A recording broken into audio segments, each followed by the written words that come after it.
इस वीडियो में प्रश्न 10 का हल करेंगे। देखिए इसमें क्या कहता है, सी डी और जी एच क्रमशः कौन ए सी बी और कौन ई जी एफ के ऐसे समद्विभाजक है कि बिंदु डी और एच क्रमशः त्रिभुज ए बी सी और त्रिभुज एफ ई जी की भुजाओं ए बी और ई एफ पर स्थित है। यदि त्रिभुज ए बी सी समरूप त्रिभुज एफ ई जी है तो दर्शाइए कि पहला भाग में कहता सी डी बट्टा जी एच बराबर ए सी बट्टा एफ जी। इस प्रकार कुल 3 भाग दिया हुआ है। इस वीडियो में तीनों भाग का हल करेंगे। तो देखिए इसको हल करते हैं। देखिए प्रश्न के अनुसार यहाँ आकृति बना ली है, ठीक है। देखिए प्रश्न में दिया हुआ है, देखिए त्रिभुज ए बी सी समरूप त्रिभुज एफ ई जी ये दिया है, ठीक है। देखिए ये दो त्रिभुज समरूप दिया हुआ, देखिए ए बी सी और एफ ई जी दोनों त्रिभुज समरूप है। तो यहाँ से हमें क्या क्या प्राप्त होगा। देखिए कौन ए कौन एफ के बराबर होगा, क्योंकि देखिए दोनों त्रिभुज समरूप है तो समरूप त्रिभुज के संगत कौन क्या होता है, बराबर होता है। तो यहाँ से लिखेंगे कौन ए बराबर कौन एफ, ठीक है। इसका कारण यहाँ लिखेंगे समरूप त्रिभुजों के संगत कोण, ठीक है। ये दो कोण क्यों बराबर है, क्योंकि समरूप त्रिभुजों के संगत कोण है इसलिए बराबर है, ठीक है। अब देखिए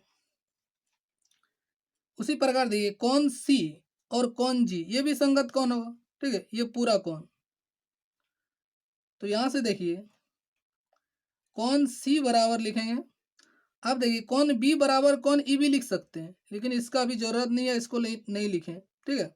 तो कौन सी बराबर कौन जी, इसका भी कारण वही देंगे, ठीक है। समरूप त्रिभुजों के संगत कौन है। देखिए प्रश्न में क्या कह रहा है, देखिए सी डी और कहता है जी एच, ये क्या है, सी डी कौन सी का समद्विभाजक है। देखिए कौन ए सी बी यानी इस कौन का ये समद्विभाजक है सी डी, और जी एच कौन देखिए कहता है ई जी, देखिए ई जी एफ, ठीक है, इसके ये समद्विभाजक है। तो ये दो कौन बराबर, इस कौन का नाम एक दे देते हैं और इस कौन का नाम दो बोल देते हैं, ठीक है। इसको 3 बोल देते हैं, इसको 4, ठीक है। तो देखिए कौन सी बराबर कौन जी, यह हम लिख सकते हैं। देखिए इसको आधा कर देते हैं, इसको 2 से भाग दे देंगे, और कौन जी इसको भी आधा कर देंगे तो 2 से भाग देंगे। देखिए जैसे आपको बोलेगा एक का आधा करने, तो आप क्या करेंगे 2 से भाग देंगे तो एक का आधा प्राप्त हो जाएगा, ठीक है। उसी प्रकार बोलेगा 10 का आधा, तो 2 से भाग देंगे तो कितना प्राप्त होगा, 10 को 2 से भाग देंगे तो 5 प्राप्त होगा, यानी आधा प्राप्त होगा, ठीक है। तो देखिए कौन सी का आधा और कौन जी का आधा भी बराबर होगा। देखिए कौन सी और कौन जी बराबर है तो इसको आधा भी बराबर होगा, ठीक है। देखिए यह हम लिख सकते हैं। देखिए आकृति को देखिए, देखिए ये पूरे, देखिए कौन 1 और 2 बराबर है, इसी प्रकार यहाँ 3 और 4 बराबर है। तो देखिए कौन सी पूरा है, ये पूरा का आधा, आधा को हम कौन 1 बोल सकते हैं और कौन 2 भी बोल सकते हैं, क्योंकि देखिए ये दोनों बराबर है, कौन 1 और 2 बराबर है क्योंकि समद्विभाजक है। तो यहाँ से देखिए कौन सी के आधा को हम कौन 1 बोल सकते हैं, कौन 2 भी बोल सकते हैं, लेकिन यहाँ कौन 1 बोलेंगे क्योंकि 1 का जरूरत है। तो यहाँ से देखिए कौन 1, ठीक है। उसी प्रकार देखिए इस कौन जी, इसका आधा को बोल दिए कौन 3, ठीक है। इसको बोल देते हैं समीकरण 1 और इसको बोल देते हैं समीकरण 2। अब देखिए इससे क्या लाभ होगा ये आगे पता चल जाएगा। देखिए इसमें सिद्ध क्या करना है, देखिए इसमें सिद्ध करना है कि सी डी बट्टा जी एच, तो देखिए सी डी और जी एच, देखिए ए सी, देखिए ए सी और एफ जी, यानी ये दो संगत भुजाएं कैसे आ गए, यानी ये देखिए यह त्रिभुज और यह त्रिभुज, इन दोनों त्रिभुजों को अगर समरूप सिद्ध कर देंगे तो ये चीज हमें प्राप्त हो जाएगा। तो देखिए समरूप सिद्ध करेंगे, तो देखिए त्रिभुज DCA तथा त्रिभुज HGF में देखिए, देखिए थोड़ा नीचे हो रहा है, इसको दोबारा लिख लेते हैं, ठीक है। देखिए इसको थोड़ा समझाने के लिए, देखिए त्रिभुज DCA तथा त्रिभुज HGF, ये त्रिभुज ले लिए। देखिए DCA और देखिए HGF में, दोनों में देखिए कौन A और कौन F बराबर है। ये देखिए कौन A बराबर कौन F, ठीक है, ये पहले हम लोग सिद्ध कर चुके हैं। तो यहाँ से लिख देंगे कौन A बराबर कौन F, यहाँ कारण देंगे समीकरण 1 से, ठीक है। ये कहाँ से लिखें, कौन A बराबर कौन F समीकरण 1 से, ठीक है। चाहे तो आप देखिए ऐसे भी लिख सकते हैं, ऊपर सिद्ध हुआ है, यहाँ चाहे लिख सकते हैं ऊपर सिद्ध हुआ है। देखिए इसका नीचे ही लिखेंगे ना, तो बोल सकते हैं ऊपर सिद्ध हुआ है, ऐसे भी चलेगा, या ऐसे भी लिख सकते हैं, कोई दिक्कत नहीं। अब देखिए इस त्रिभुज में देखिए, देखिए ए, देखिए इसमें DCA और HGF में देखिए कौन 1 और कौन 3 ये भी बराबर होगा, क्योंकि देखिए ये भी हम लोग पहले सिद्ध कर चुके हैं। देखिए यहाँ देखिए कौन 1 बराबर कौन 3, देखिए इसको सिद्ध कर चुके हैं समीकरण 2 में। तो यहाँ से लिख देंगे कौन 1 बराबर कौन 3, इसका भी कारण दे देंगे समीकरण 2 से, ठीक है। समीकरण 2 से हम लोग सिद्ध कर चुके हैं कौन 1 और 3 बराबर।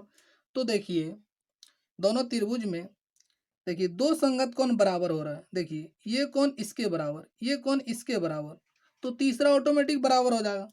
तो यहाँ से हम देखिए अतः त्रिभुज DCA समरूप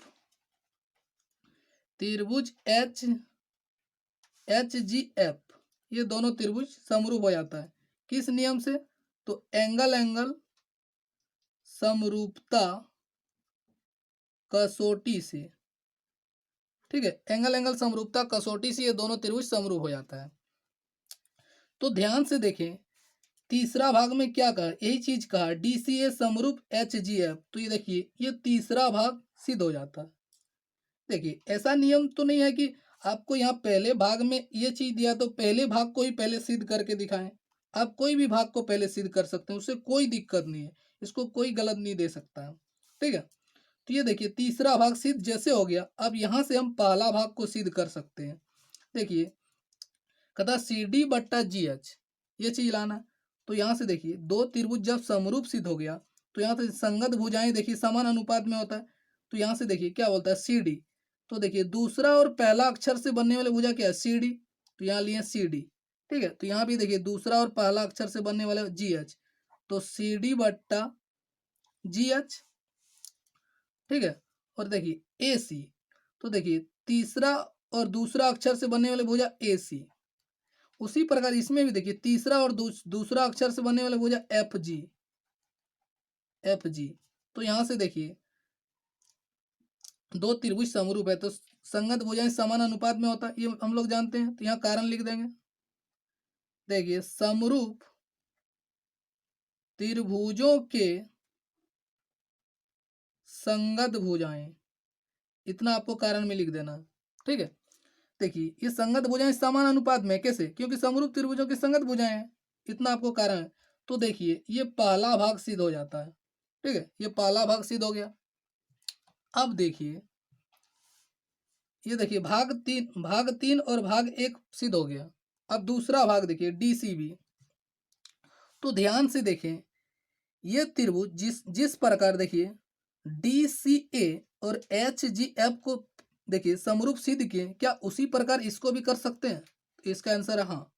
क्योंकि देखिए इसमें भी देखिए अगर ये त्रिभुज ABC और FEG ये दोनों समरूप दिया हुआ, तो कौन भी कौन F के बराबर होगा। जैसे हम लोग यहाँ देखिए कौन C कौन G के बराबर लिए, कौन A F के बराबर लिए, कौन A F के बराबर, ठीक है। तो उसी प्रकार अब की बार ले लेंगे कौन B कौन E के बराबर, और उसी प्रकार देखिए कौन 1 और 2 बराबर है, तो उसी प्रकार इसको सिद्ध कर लेंगे कौन 2 4 के बराबर।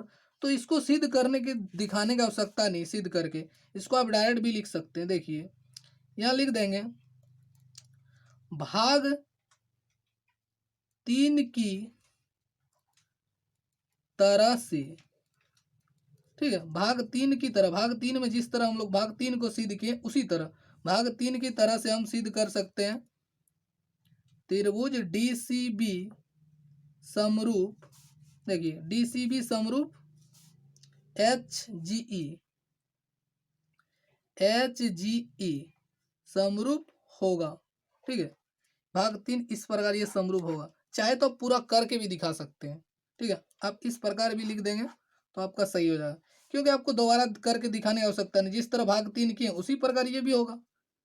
ठीक है, यानी भाग 3 की तरह से जिस तरह इसको किए उसी प्रकार हम इसको दिखा सकते हैं। चाहे तो आप दिखा देंगे, इसी प्रकार सेम टू सेम आपको बनाना है।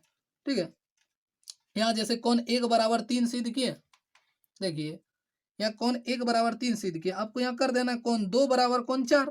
ठीक है, और यहाँ ले लेना है कौन ए नहीं लेना आपको, यहाँ कौन बी बराबर ले लेना है कौन ई। तो आप वैसे भी दिखा सकते हैं, या तो आप इस प्रकार भी लिख सकते हैं। ठीक है, वीडियो अंत करते हैं। अगर वीडियो आपको अच्छा लगा तो लाइक करें, कमेंट करें, और आपने अभी तक हमारे चैनल को सब्सक्राइब नहीं किया तो प्लीज़ सब्सक्राइब कर लें।